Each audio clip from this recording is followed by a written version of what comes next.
morning students. Good morning, sir. Today we study about the topic congruent figures. Okay, sir. Two figures are said to be congruent if they have same shape and size. Point to be noted that two figures are said to be congruent means दो figure congruent होंगे if they have same shape and size. Means उनका shape और size क्या होना चाहिए, एक जैसा होना चाहिए, यानी कि वो दिखने में एक जैसे हो। शेप का मतलब क्या होता है, आकृति। इसका मतलब दिखने में क्या हो, एक जैसे। और साइज का मतलब क्या है, आकार। उनके जो आकार है वो भी क्या हो, एक जैसा। तो दिखते भी एक जैसे हो और जो उनका साइज है वो भी एक जैसा हो। जैसे कि हमने ले लिए टू सर्कल्स। अब दो सर्कल हैं तो दिखने में तो दोनों सर्कल हैं, इसका मतलब क्या सेम होगा, शेप। तो शेप उनका क्या हो गया, सेम। अब बात की उसके साथ सेम रेडियस। अगर सेम रेडियस लेकर करेंगे, दो सर्कल बनाएंगे तो दोनों की रेडियस सेम, इसका मतलब क्या है, सर्कल का साइज सेम हो गया। तो इसका मतलब है शेप कौन बता रहा है, सर्कल है, और साइज कौन डिफाइन कर रहा है कि उनकी रेडियस सेम है। रेडियस क्या है, सेम। तो इसका मतलब दो सर्कल अगर सेम रेडियस के हैं तो शेप एक जैसा है। शेप क्या है यहाँ पर, सर्कल, और साइज कौन बता रहा है कि रेडियस सेम है। तो इसका मतलब है two figures are said to be congruent if they have same shape and size. इसी प्रकार से हम ले सकते हैं two shape squares with same size.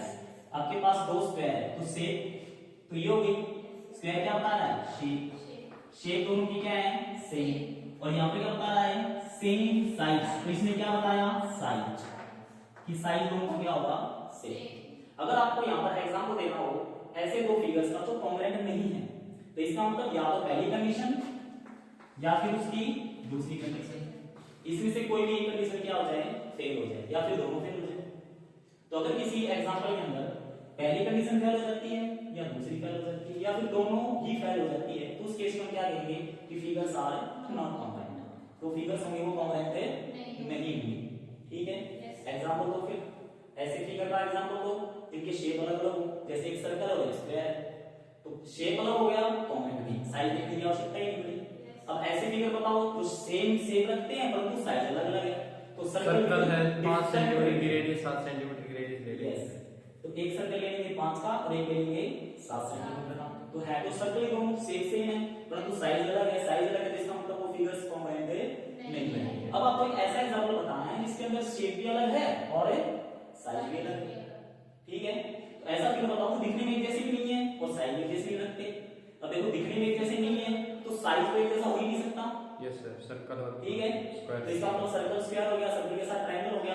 तो इस प्रकार से अब देखो जब बात की जाती है सर्कल्स की, तो सर्कल के बारे में क्या बताया गया है कि सर्कल की रेडियस सेम दोनों की इक्वल हो जाएगी।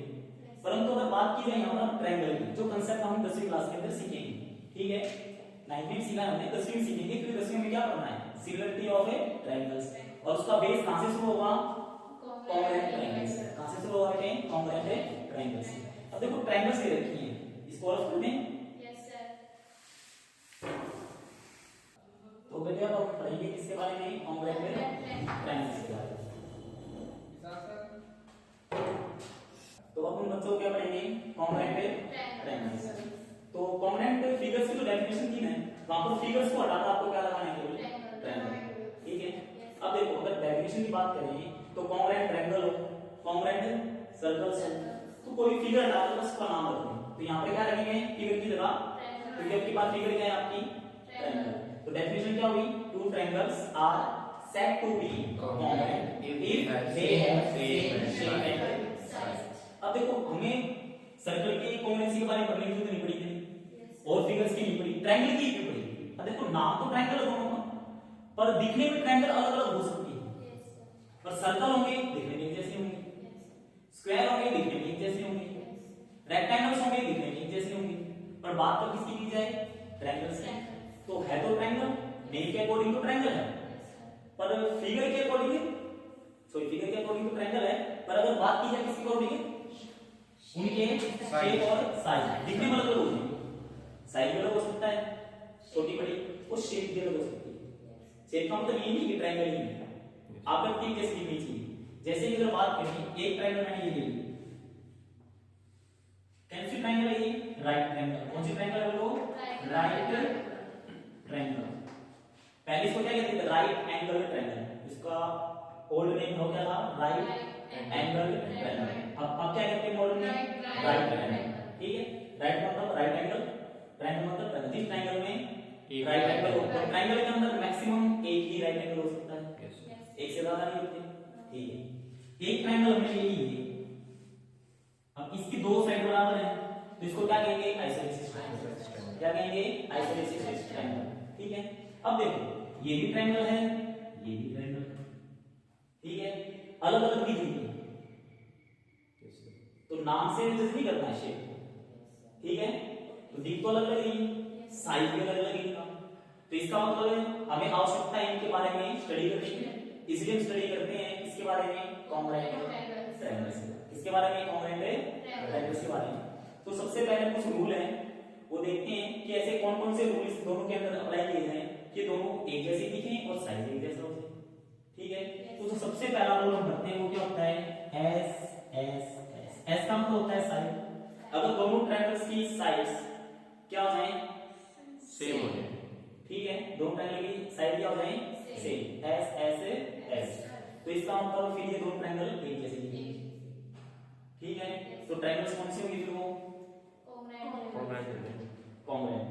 ठीक है, नाम कौन सा होगा, तीनों साइड बराबर होंगे, इक्विलैटरल ट्रायंगल। Equilateral triangles. ठीक है, ठीक है, पर इक्वल तो नाम से नहीं जज करना है, कहीं पर लिख दिया किसी ने कि इक्विलैटरल ट्रायंगल्स हैं, क्या वो कॉन्ग्रुएंट होंगी, नहीं सर, जरूरी नहीं वो जरूरी नहीं है, पर इस रूल ने क्या बताया कि वो ट्रायंगल को इक्विवेलेंट, सॉरी इक्विलैटरल हो जाएंगे। ठीक है, तो ये बता रहा है कि जब ट्रिपल एस लगेगा तो साइड साइड साइड बराबर हो जाएंगी दोनों की, तीनों साइड बराबर है, वही साइड सेम इसका है वही उसका है, तो दोनों क्या है, इक्विलैटरल। वो रूल से आएगी इक्विलैटरल, इसका मतलब ये नहीं कि इक्विलैटरल ट्रायंगल कॉन्ग्रुएंट हो जाएगी।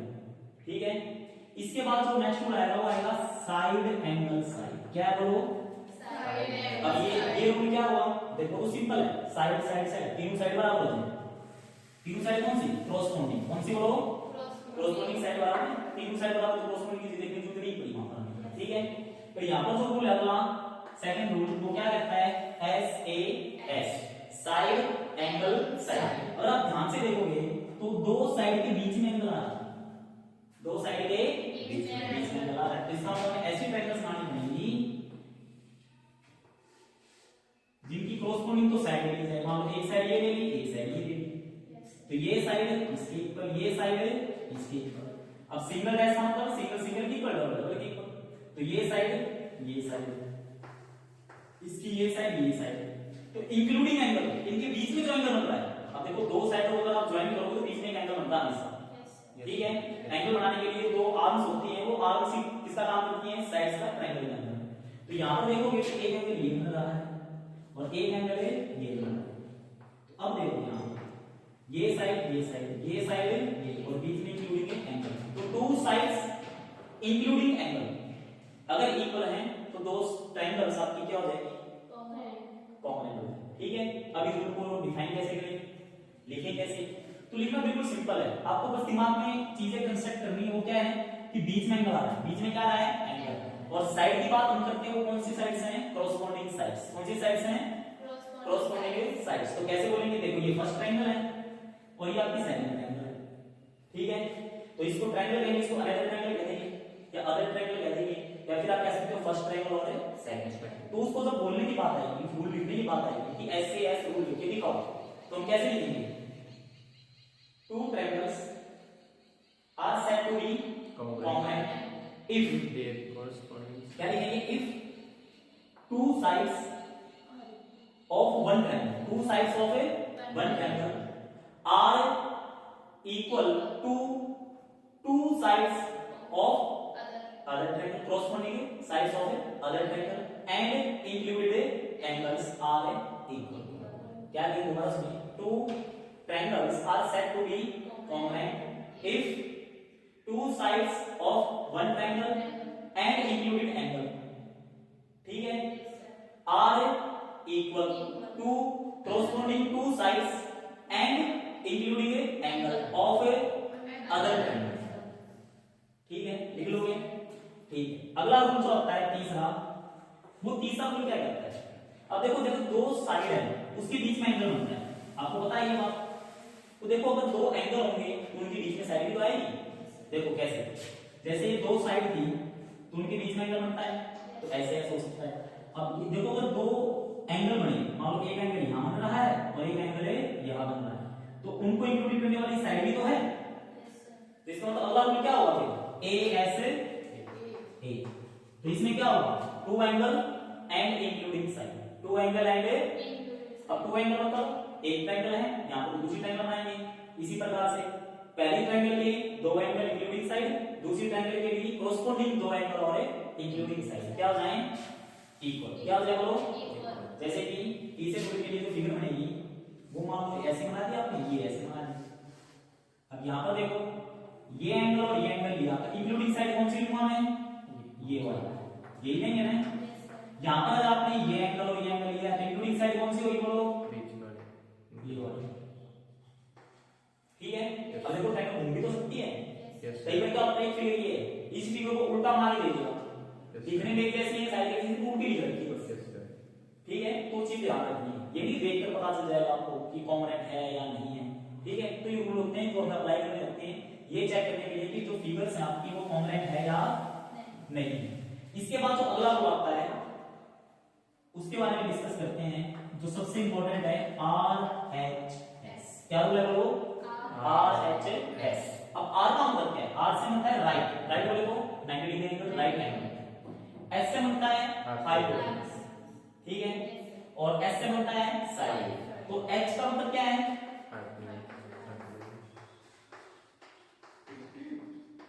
अब सबसे बड़ी दिक्कत जो स्टूडेंट्स में होती है इसको पढ़ने की होती है। ठीक है, तो उसके बारे में थोड़ा डिस्कस कर लेते हैं। इसको आप ऐसे पढ़ो, हाइपो 10 का यूज करता है, यानी कि हाइपो 10 रुपए यूज करता है।